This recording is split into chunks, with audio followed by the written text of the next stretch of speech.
Seja bem-vindo aqui, meu amigo, para mais um episódio aqui da nossa série A Vida Intelectual, falando sobre o que é a vida intelectual, o que é esse estilo de vida intelectual, como produzir, como viver, como se sustentar, não, né? Mas como tentar, ou melhor, ter uma vida intelectual produtiva no meio dessa sociedade que não se interessa por isso, né? Em que o intelectual é simplesmente que alguém que está ligado a uma universidade ou ganha dinheiro com livros, não é? Então, seja bem-vindo aqui a mais um episódio. Eu acho que nós estamos no nosso quarto episódio, né? São episódios mensais, certo? Todo último final de semana do mês.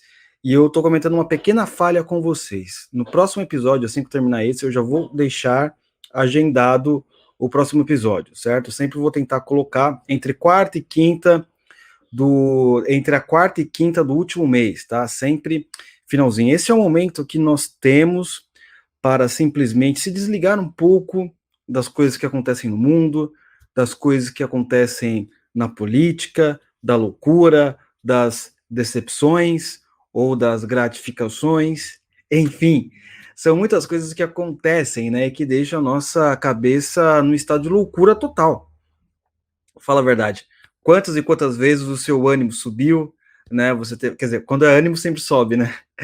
Quando você teve desânimo em relação a alguma notícia política, ou em relação mesmo a pagar contas, né? Às vezes chegam as contas em casa, nós temos que pagar e ficamos, às vezes, num estado assim, meu Deus, eu preciso pagar contas, eu tenho problema, estou sem emprego, a minha filha está doente, meu cachorro também está doente, e agora surgiu uma emergência, estou ficando sem dinheiro e acontece várias e várias coisas na nossa vida. No entanto, assim como a vida espiritual, a vida intelectual também precisa ser cultivada para nós crescermos, sabe? Eu gosto muito da analogia mesmo que a gente faz com a academia, não é? O sujeito simplesmente, quando ele começa a ir para a academia, o que acontece com ele? Não é? Nos primeiros dias começa a doer, né? Você vai estar lá nos primeiros dias e você vai puxar ferro ou começa a fazer qualquer tipo de exercício, não começa a ficar dolorido, no outro dia você acorda todo estragado, né? Tem que tomar um Dorflex ou coisa do gênero. E é assim também que acontece. Né? Nos primeiros dias, você pode ter, nossa, não estou entendendo a minha cabeça, esse tipo de vida talvez não seja para mim. Calma, todos nós podemos fazer parte, e eu acredito que a melhor coisa, né, se nós tivermos pessoas que também se importam com isso. Por isso que nós estamos fazendo lá o Teatro das Ideias, certo? Para você ter um lugar que te oriente, te guie através dos grandes pensadores e dos grandes clássicos e das grandes ideias que foram produzidas pela humanidade. Tá bom? Então, o episódio de hoje, o que eu quero falar é sobre o trabalho ordinário e a vida intelectual. Muitas pessoas sempre fazem a mesma pergunta e de maneiras diferentes, né? E nós estamos aqui, evidente, né, falando também sobre o nosso livrinho aqui, A Vida Intelectual, do Ser Tian, né? Essa é uma versão antiga já da Realizações, mas eu tô já tem uma versão nova pela não, pela Vídeo Editorial, tá, pessoal? Pessoal, eu só quero mudar aqui o som para sair aqui no meu microfone para ver se tá saindo aí para vocês, tá? Porque eu não consigo, para ver se eu consigo me escutar, para ver se tá saindo aí, porque senão vai ser uma gravação que não saiu nada. Vamos lá então, deixa eu ver aqui, áudio, padrão, mic e earphones. Tá, então vamos lá, acho que tá saindo qualquer coisa, eu termino aqui e eu vejo o que aconteceu, tá bom? Então vamos lá. Vamos lá. Não, é melhor eu verificar isso mesmo, por que não tá saindo som aqui?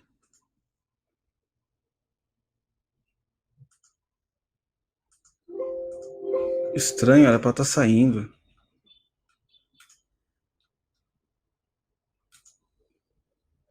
Speakers. Alô, som. Alô, agora tá saindo, tá saindo. Tive que dar uma arrumadinha. Desculpa, vamos voltar aqui.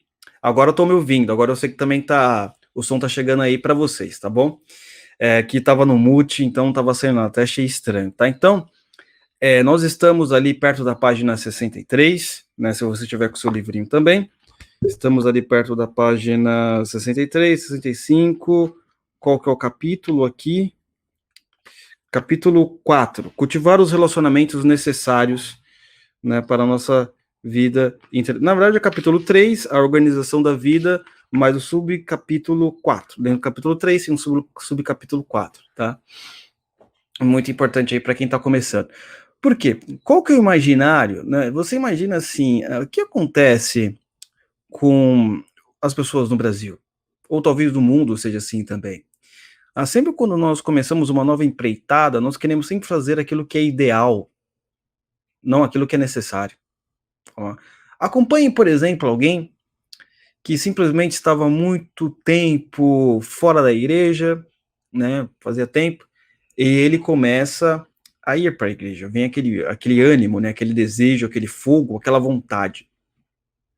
Ele quer fazer tudo da maneira ideal. Tem que ser tudo perfeito, não é? Ao ponto que quando começam a vir as dificuldades, os problemas, né? Vai passando o tempo e as coisas não saem tão idealmente como ele pensava. O que acontece? Ele perde o ânimo.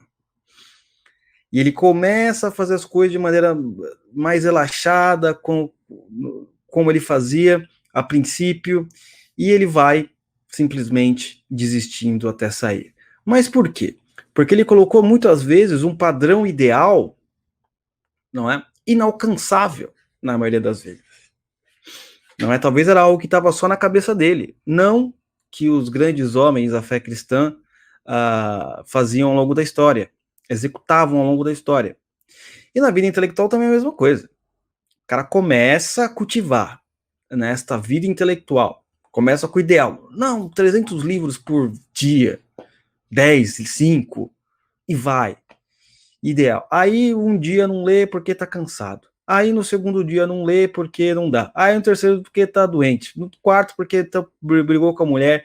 No quinto, no sexto, no sétimo. Aí quando vai ver, passa 1 mês, 2, 3, simplesmente cultivar a sua vida intelectual. Aí isso é um problema, muito de idealização.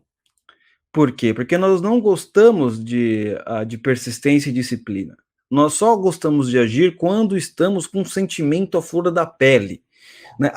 Exemplo do cristão, nosso personagem, né? Um cristão genérico.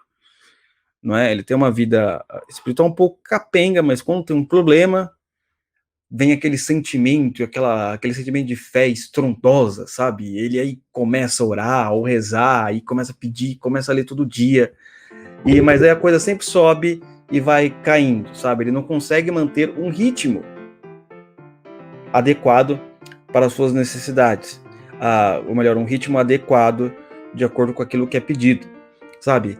Este ritmo, esta persistência, não é?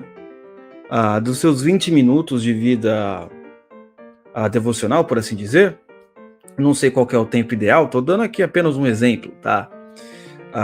De vida devocional, ele é muito mais importante do que os roupantes aleatórios de fé que acontece do nada. Você tá 1 ano sem nada e de repente, não, agora eu preciso ter muita, agora eu perdi o emprego e preciso ter muita fé. Então isso é muito mais importante. A exemplo da academia. Não é? Todo mundo sabe, olhando visivelmente, que o sujeito vai ficando mais forte, com os músculos mais definidos, com uma energia muito mais vibrante, se ele vai lá durante a semana. Sei lá, se é 5, 4 dias por semana, do que ele simplesmente, só vou todo verão, porque aí no verão já fica aquela barriguinha trincada, e eu posso ir na praia, ficar de boa, as menininhas vão olhar para mim, não sei o quê. Então tem esse ponto. Ele é muito mais importante, não é? O pouquinho diário é muito melhor do que fazer algo grande uma vez por ano, ou uma vez por mês, ou uma vez por semestre. Isso é muito mais interessante, porque aí no dia da aflição, você vai estar preparado, você não vai estar desesperado. Você pode ver, exemplo do nosso cristão genérico, vamos pegar o nosso cristão genérico de novo. Um cara que tá assim,